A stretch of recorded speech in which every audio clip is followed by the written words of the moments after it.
Good morning to everybody. Got the short week. Got a Thursday night football game. The Dolphins and the Ravens. Lamar Jackson, can I say it, Woody, is expected back. Fooled you. Well, he's not playing. Won't do it. They won't do it 2 weeks in a row. I think he's going to play. The gambling community. It would be nice. It would be nice if they just said, hey, Lamar's starting this week, and, and he's That's fine. Essentially what they are saying when they say he's a full participant, though. That's yes. why people were pissed. It's Well, you know what's weird last week? He's playing. You know what's really weird about last week is I haven't seen this a lot. Atlanta's top receiver, who's really good. Yeah, Drake London. Drake London had 38 catches, almost 500 yards. He's been their guy. He had a hip, and then he went questionable the day before the game. And I went, ooh, and it was a hip. And, hip, why do you have hip replacement out there? No, when you have it, when you feel it, it's bad. And I thought, he'll play. And then I talked to their announcers before the game. They're good friends of mine, Wes and David. And so I'm over yapping with them. And they go, oh, no, he's a tough dude. Don't worry about him. We're betting money. He's ready to go today. Because we're all talking about, hey, who's playing, who's not playing, and how's he been? He didn't play. Before the game, they go, we got a little surprise. Our number one receiver's not playing. And of course, a few days before, Penix didn't play, but they were feeling pretty good. They got a guy that was paid a lot of money to come and be the guy, Kirk Cousins. And that didn't go so well. The Dolphins put together one hell of an aggressive defensive game, and also offensively, I'm still scratching my head. Some of you are still calling me or seeing me on the tennis courts and said, what happened? Where'd that come from? It was so good. I go, yeah. I said, it starts. We can go here and this, that. Mike McDaniel, his guys were ready to play. He put together, he and his coaching staff, but he calls the plays. Called a great game. Guys were open. I thought he was real quarterback friendly for Tua. And Tua made some good throws. I thought the offensive line, Omar didn't, but I thought the offensive line played well because I think Mike's schemes really helped them. I think they took all that into consideration and got the most. And by the way, the number one thing I've been beating up, it's not just me. You've probably been doing the same thing, as you want your number one receiver to get the ball. Jalen Waddle had 99 yards, including a 40-something yard touchdown, wide open on a crossing route. Caught it, just wide open. By the way, a couple of those touchdowns were just so well executed. The play fakes from Tua, the movement to set the play up, just outstanding to get some easy touchdowns. Listen, man, it's hard to get an easy touchdown. They don't come very often. But they got some. And I thought they totally outcoached Atlanta's coaching staff.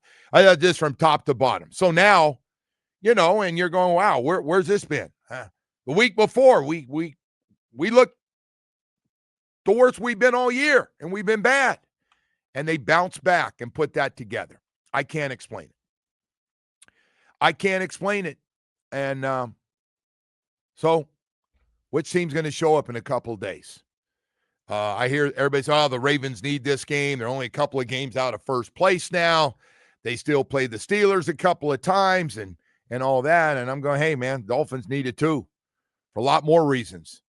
Got an owner. I don't think he's made up his mind. See what it looks like going forward. And that leads into the trade deadline talk. NFL trade deadline a week from today. At 4 p.m. Next Tuesday, 4 p.m. So if you're wondering what that means, that will be, we'll play this Thursday night game, and then next Tuesday will be the trade deadline before the Buffalo Bills game. So you're either going to be 2-7 or 3-6. And you got a long way to go. Everybody knows. Is there really much of a difference, though, when it comes to the trade deadline? So I think it counts on how you play this game. God. Okay. Well, whatever. I get it. They got half the games left. And is there a scenario where they run this whole thing back again? I would say right now it's still a long shot. Okay. But I got to tell you, Because, this but here's this the thing, owner's though, if been it is really a long shot, why aren't you trying to make some moves to build well. They towards the might. future here? They might. But you gonna let Chris do it? Well, who else can do it? Brandon Shore going to do it? I don't know. Someone who maybe will be You're going to have here? the assistant GM do it? Unless they know something we don't know. But Well, if Chris is not going to be here, if he's not in your future, first of all, they should know by now. let me ask you. Stephen Ross should have an idea right now. Stop. You're bouncing from one to the other. Well, who should make the decision on if you're going to make trades? Not a guy who's not going to be here. Well, who? Someone else. Oh God, that's like you might as well be in that. You might as well be doing a different job. Somebody else. Who? My honest opinion, I'd let you and Bo make the decisions before I let Chris Grier do it. We don't need to do that. I have no idea. You have some idea. What, that I could You couldn't do much so worse. A team calls Joe Rose and Bo, we're sitting in here and go, hey, guys. I think you guys would be great. And go, oh, that sounds good. A 6th-round pick. What do you think? And everybody's laughing at us. I said I got a 4th. Dumbass. But you know what I'm saying? Like, if Chris Grier is not in your future plans, you can't allow him to start building for the future. Because what does he have to gain from doing that? I don't think they're going to make any major moves. I don't think they are. You just think they're just going to let it roll? Well, let me ask you. Let's ride it out here. If it's left up to your head coach and GM, and they have meetings all the time, Mike's in on everything. Chris doesn't do anything. They work together. Why do you think they'd start selling off guys? Bad look on them. I'm with you. Bad look on them. But that's the problem. Yeah, if I were them, I would not. And I have no idea what their sales pitch is and how they've been able to last this long. No idea what the sales pitch is. Well, I'll tell you what. If I were them, I'd dig in. There's a motivated get another year. There's a motivated GM and head coach to win this game. God. Before the trade deadline, that would be my take. What would that be your take on those two? I don't think this game or last game have any meaning, anything to do with the big picture at all. Well, you're still the big picture is what the big picture is, man. And what's a big picture is a big picture, man. This is not a good football team. No, it's not. No, it's not. And winning a few games here and there against subpar competition. The only thing you say that I agree with, because you're just throwing out all kinds of stuff. The only thing I agree with is this roster is not very good, and there's going to be a lot of changes in the offseason. Mm-hmm. A lot. And by the way, the only guy you're going to take care of from this group is Achane to make sure he's coming up on a deal. Do you also agree that now you would get better value than you would if you started dumping guys in the offseason in a rebuild? So, first of all, everybody, because you're in this situation, and it's not just us, it's all the 2-win teams that or 1-win teams. Mm-hmm. Jets going to get a lot of calls they got a bunch of good players. They're not a very good team, but they got a bunch of individually good players. They're going to be getting calls, and I think everybody's going to try to get a great deal. Like you go to get a car, you're trying to get a great deal. So I think they're going to be calling, and the question is Chris been given the green light? Because this is a decision. By the way, no matter what Mike and Chris want to do, if Stephen Ross says, that's not what I want to do. But outside of that, if Stephen Ross is like, hey, go out and win games, just do, I'm checking this thing.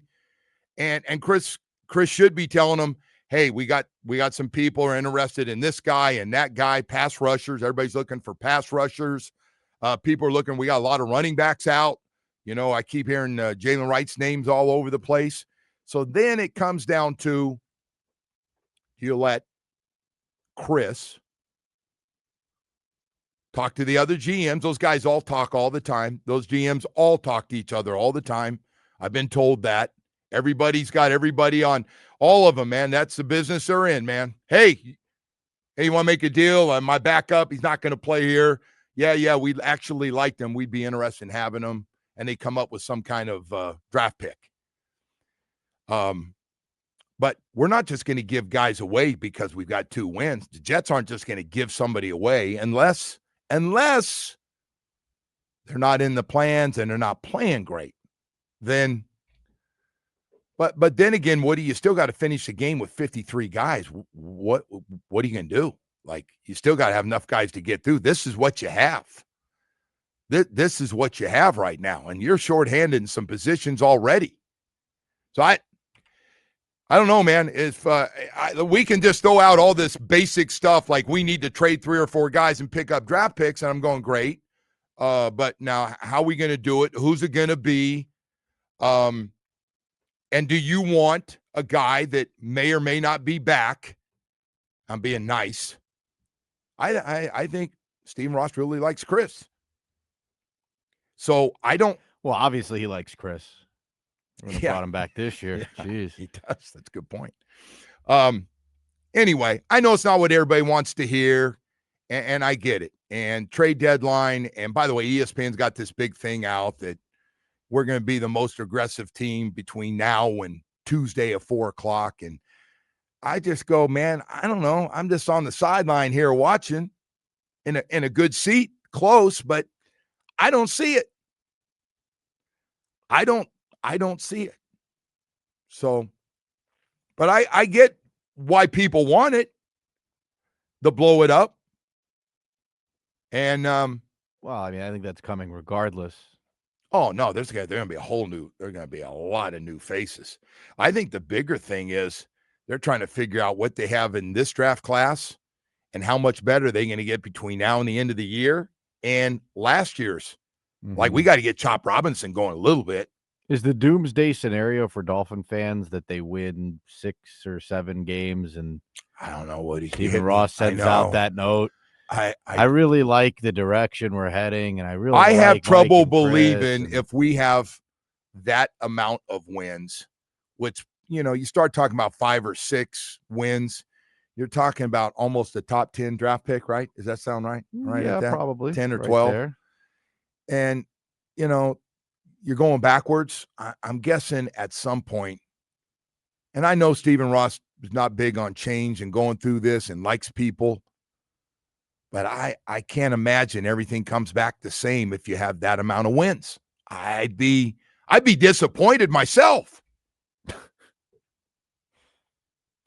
Hey. I mean, I wouldn't be shocked. So I don't. Hey, man, I'm not surprised by anything. When I keep the reports, only reports we get out are, man, Mr. Ross just wants to see improvement. He was fired up after the last game, and they crushed Atlanta. Anyway, we got to go to break here. We got more stuff. We got more stuff to get to here.